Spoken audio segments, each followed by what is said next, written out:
All right. So I'm just going to go through some points about, because I'm looking now at the agenda and seeing how we can pull some of the ideas about urban sustainability and culture together. And so first of all, looking at culture as a resource for cities, if one can look at it as an economic resource for development, as a symbolic resource for intercultural dialogue, social cohesion and stability, as a resource for ecosystem knowledge and environmental sustainability, and as living heritage as a source of creativity and innovation, and as an enabler for inclusive development. These are some of the different ways in which we have been talking through, but I'm just trying to pull it together so we can look at how we can integrate some of this into our final sort of thoughts. Now, in terms of to look at culture as a resource as a resource, one can look at both cultural resources and creativity as a resource for urban development. First of all, we have the grand heritage, as I call it, which is the monuments, historic monuments, museums, archaeological sites, art and architecture, music and dance forms that are recognizable dance forms or recognizable theater forms that are well known as such. And then I make a distinction between grand heritage and what I call everyday heritage, which could be a variety of inherited buildings, landscape features, their interrelationships, and immaterial practices, traditional crafts, building practices, and then the folk theatre, folk music, folk arts, and local knowledge. There are also contemporary creative practices, which is different from the inherited forms, which is the local visual performing arts, the artisanal products and agro-industries, as well as arts festivals. So if we look at all of these different elements as the cultural resources and creative resources of a city, then the question is, how can one utilize these towards urban development? The significance of culture for sustainable cities, I would say, is one is the identity of a people at a given place and time, livelihoods and traditional occupations that may be dependent on it, and the nurturing of cultural diversity and human creativity at a time of global homogenization. Now, the challenges to culture-compatible development of sustainable cities in the current environment is that modernization projects, by and large, are based on universal models and global technological capabilities that are insensitive to these local resources and cultural frameworks. Global tourism to heritage sites and cities have been exacerbated in the conflicts between global cultures and local beliefs and practices. The pressures of rapid urban development and the inadequate infrastructure often result in neglect and destruction of cultural heritage and is not able to control that. So disasters that are both natural and human-made have destroyed cultural heritage and infrastructure in many places. And so looking at rapid and excessive urbanization and the pressures of commercial development, we see that on the one hand we have real estate, a value of property that has overwhelmed the identity and character of a heritage area, and on the other hand you have the history and heritage themselves that become commodified and marketed for their exotic and unique experiences, and that too is a kind of a destructive impact on cultural heritage. So, if we were to look at how culture can contribute to sustainable cities, then what I'm advocating for are place-based solutions.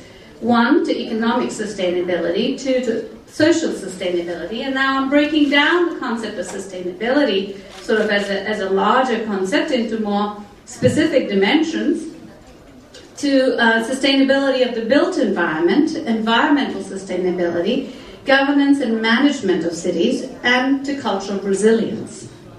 So if I look at each of these one by one, culture's contribution to economic sustainability is in terms of the tasks and employment surrounding cultural heritage that may be based on local skills and knowledge, on green livelihoods, because as in the current environment where we're looking at green economies, the idea that culture helps to generate green livelihoods is very important. That are both local and environmentally friendly and having very minimal energy impact and so on, very low carbon footprint, so to say. The large-scale investment, on the one hand, in cultural infrastructure, such as galleries, museums, and performing arts centers. So there's sort of, I make a distinction here here between two kinds of cultural contribution to economic sustainability. One in terms of large-scale investment, which is large-scale infrastructure, museums, galleries, performing arts centers, and then the small and medium artisanal enterprises that are based on on local materials and skills that have more to do with the achievement of MDG goals and poverty alleviation.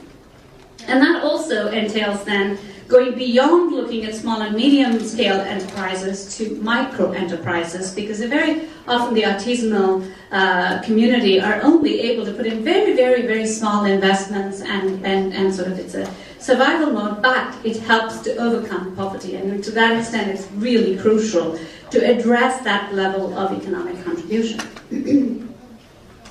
It's also a skill that very poor people still have is the cultural skills and cultural knowledge. Culture's contribution to social sustainability. We've had discussions already on social cohesion, but I'd like to talk a little bit more about cultural diversity, and I'll do that in a second. It's also the contribution is in terms of effectiveness of development projects to benefit target audiences. There's the application of human rights-based approaches to local development and to cultural obstacles that sometimes are created that need to be addressed, that obstacles to inclusiveness and economic development, so that we don't end up thinking that everything about culture is only good, that sometimes there might be cultural obstacles too that need to be overcome within the human rights-based approach. Cultural diversity and sustainable cities, I would look at the value of biodiversity and make a correlation here between biodiversity and cultural diversity.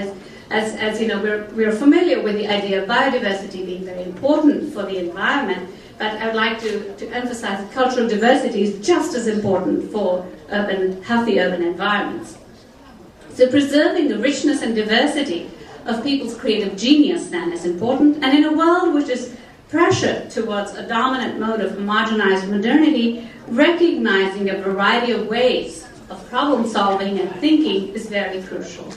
By preventing conflict and building peace, protecting the rights of women and marginalized groups, cultural diversity can help to create conditions for achieving development goals. So we can't assume that development simply can be undertaken everywhere, as we know from the experience of recent years, that we need to create conditions of peace and to be able to mobilize the energies of people and to be able to include them in order to be able to undertake development projects with any success. And it also included in this idea of diversity is the idea that when you are looking at diversity of solutions, then you're not only being dependent on external solutions being provided to communities, but in fact can take the knowledge inherent within communities to solve problems. So as such, it becomes then the community's knowledge itself becomes an important cultural resource. Culture's contribution to environmental sustainability, we could look at a diversity of relationships, institutions, and practices surrounding the use and extraction and access to natural resources for inhabitation. Local knowledge and practices of ecosystem that are important to ecosystem management. Traditional practices of building that use local materials and local technologies.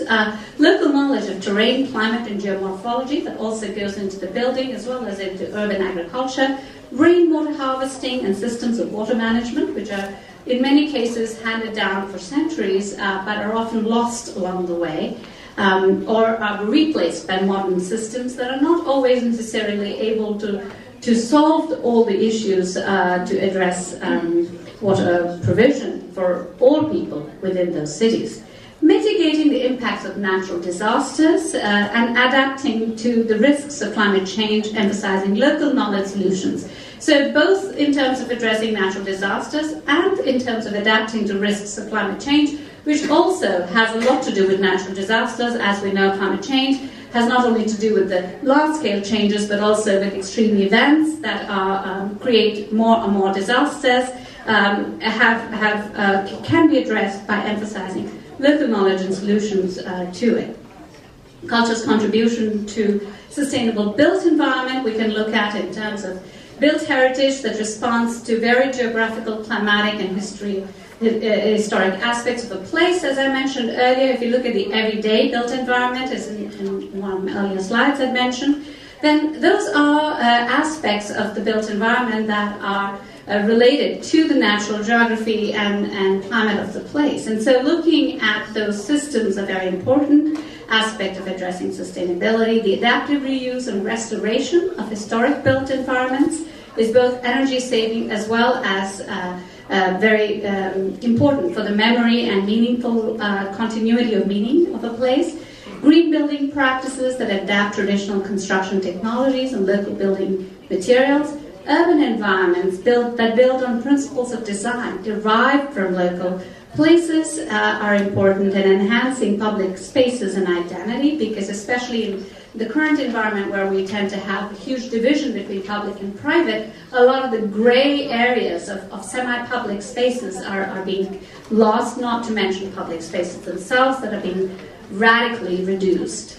Adapting traditional systems of infrastructure and developing local solutions of management of infrastructure is also very key in being able to address the issues of inadequate infrastructure in many cities, especially in the global south. And this is not seen as a resource, and I think trying to have one system of solution, which is one capital-intensive system, often means that a lot of people simply don't have access to infrastructure. And so this becomes a way by which, if you have a diversity of solutions, it's not to say that this is instead of the capital-intensive solutions, but it's simply more different types of solutions allows greater access to greater numbers of people.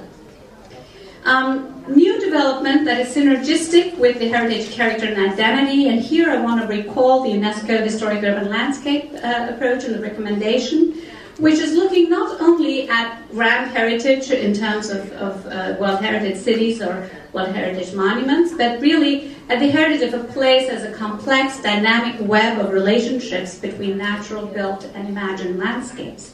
So the emphasis in that recommendation is on relationships that includes both the important monuments and the non-monumental, tangible and the intangible. The emphasis is on process, on interactions and relations that give meaning and identity to the place, and also emphasis is on the interventions that make possible the continuity of the interconnections. Cultures, I have only 2 more left, so I'm going to be through this. Culture's contribution to urban governance is to do with being able to take local institutions, adapt and build on them. And this is really important because I think, again, the idea is simply not to assume that one centralized system alone can be the solution, where the idea of decentralized management of urban areas, being able to recognize neighborhood groups, community groups, organizations that are informal, that are perhaps based on traditional systems of elders who are decision makers and so on, becomes an indigenous communities. There are different types of elected indigenous groups that are recognized, and including all of those in the governance process allows for better streamlining of decision making and allows for greater connection, greater participation and engagement of different groups of people. So the participatory approaches to planning and management then become more enriched and become more real rather than simply token, which often in many cases in planning, because planning processes demand that there should be some participatory planning, there's often a checkbox and there'll be one representative or two, will be a sort of a token effort to have participation, and that's really not very conducive to engagement. A human rights-based approach to gender equality and the engagement of women in public spaces and activities is also an opportunity here to look at urban governance and engaging women in that urban governance. Human rights-based inclusion through recognition of diverse groups and identities in governance mechanisms is also something that's very important in the way it contributes to sustainability, because in many societies, certain groups get excluded. As I pointed out earlier, not everything is positive. So it's not only me, but everybody knows I'm running over time. But no, I have a minute. This is my last slide. Culture's contribution to cultural resilience here is the final point I want to make, because cultural resilience is still a somewhat less studied subject, I think, and I think, or rather, not as included in discussions of sustainability.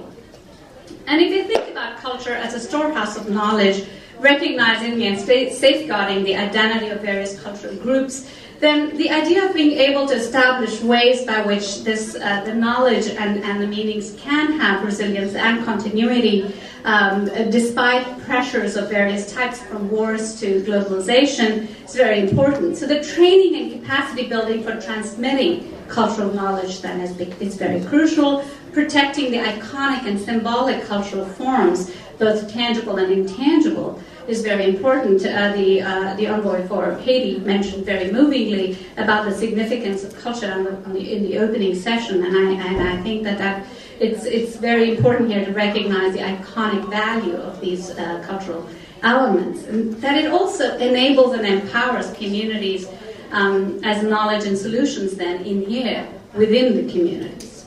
So here is my final diagram, just to show, in sort of a single diagrammatic way, that culture contributes to sustainable development, and that even if you're not, rather than thinking of culture as a fourth pillar of development, that we really think about culture, something that goes across and therefore contributes to sustainable development.